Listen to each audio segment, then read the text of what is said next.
To understand what Ford is all about, you really have to understand this car, the 2025 Ford Mustang.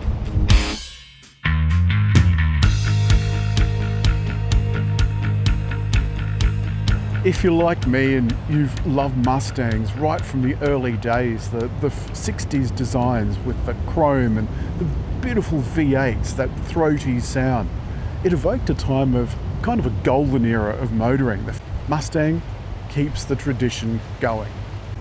And this is the latest version. It is a brand new body on a platform that has been with us for several generations. Around 20 years or thereabouts. This is the Mustang GT. It's a 5-litre version with the Coyote V8, 345 kilowatts, and an absolutely panty-wettingly beautiful body. The rear does a little dance as you approach it. Boot, not huge,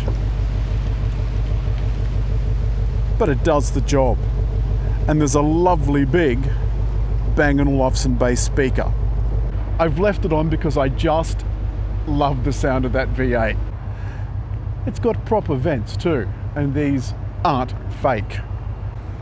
And the wheels, those black wheels with the Mustang in the middle, just beautiful, with the Brembo calipers behind, front and back. And locking is just by touching the little divot on the door handle. I'm going to show you the back seats and why I'm not even going to bother demonstrating. There is just no room. They're just decorative, meant for little wee people and parcels of David Jones shopping. The front, this really is a 2-seater car, and the front is where you want to be. The steering wheel is pure Ford, though I feel this Mustang insignia it's a little bit flat, like the previous generation. It needed some profiling, something to make it interesting.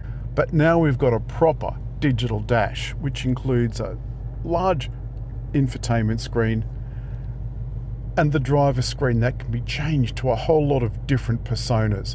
One of them is a classic one, which I didn't fancy very much. The trim all feels beautiful, as you'd expect for a car costing nearly $100,000 on the road. And there are little nods to chrome from the 60s. And as I said, Bang & Olufsen sound. There's a favourite button. I've got this to make the exhaust louder, just to see. And this is the pony button, where you can customise your car, including the displays, etc., etc.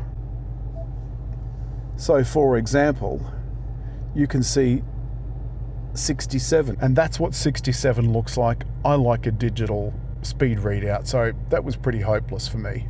So let's go back to normal, and that gives you just the normal data and a digital speedo.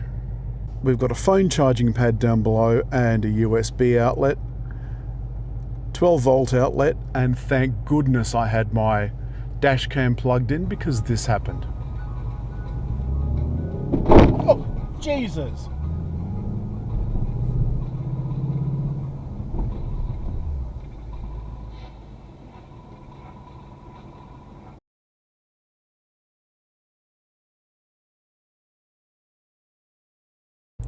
And what looks like a handbrake. However, when you pull it up, you get a message on the dashboard saying, press brake pedal down to do something or other. I just think it's a daft idea, but apparently it is there because you can drift this car. I don't know why you'd want to drift it, because it's beautiful, and drifting makes lots of noise, but it shreds your tyres. The base GT comes in a manual, but you can get a 10-speed automatic if that's your thing. Frankly, I prefer the manual, though the auto is slightly better on fuel. Speaking of fuel, you can see that our trip computer confirms 11.2 litres per 100 kilometres, which I think isn't too bad for a 5-litre V8 with 345 kilowatts. Do like this big red start engine button. And like most sports cars, the centre console armrest pin is just a token. I've released the handbrake by pushing down on the lever with my foot on the brake pedal, but you don't have to actually do that. It will release itself. It has rev matching, which I'll show you in a tick. That Coyote just sounds fantastic. It is a reworked Coyote. It's like everything in this car. They said it was all new, but it's not really all new.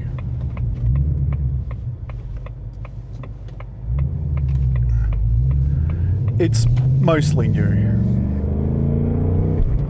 And for our purposes, that's absolutely fine. One of the things I can see on the driver instruments is how my car's tuned. In other words, what features I've got activated. For example, my suspension, I can change that. I can change the steering feel, and I can change the throttle response. Gosh, that's bright. Now, did you hear that little brrr? That's the rev matching. Another feature that you can turn on or off in the center console. The stop start only works when you have, oh, there you go, your foot off the clutch and the car in neutral. So if I was to put my foot on the clutch, the stop start turns off. So I'll select first. One of the things that I really like about the interior of this car is that I feel special. And that's why I say I think this is the pinnacle of Ford. You can see I brought my CarPlay up. I can have an extended display if I want. I've got the audio off at the moment, simply because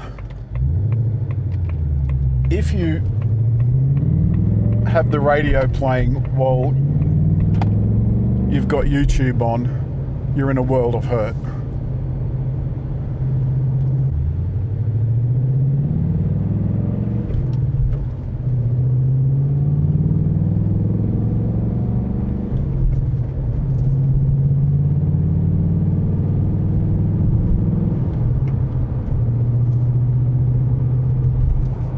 I think it's sad that the art of using a manual transmission is somewhat lost, and obviously in EVs it's completely redundant. Don't have a gearbox of any description.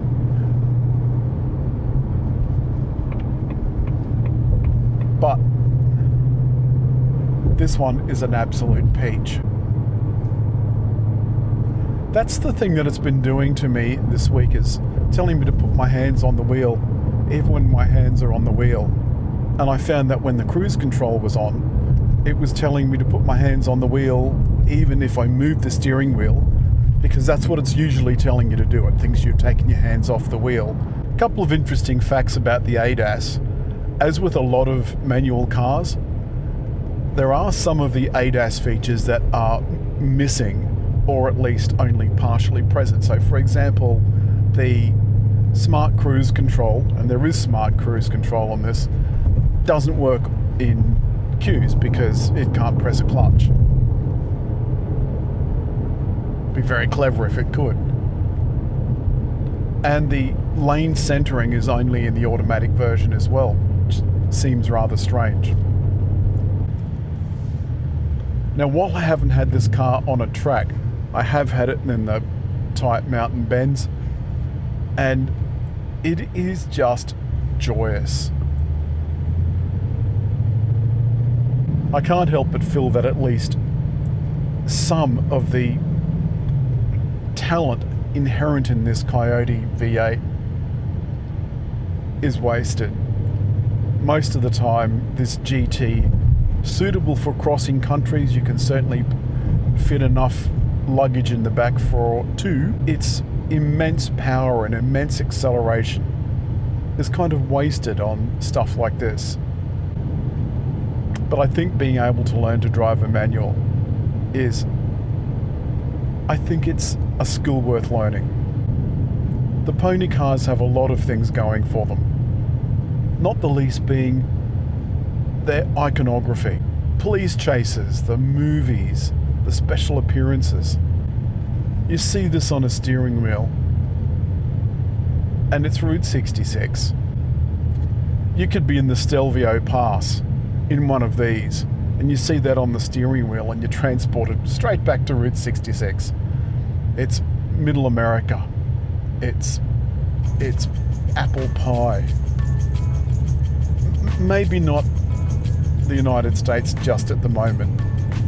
It's a bit of a basket case.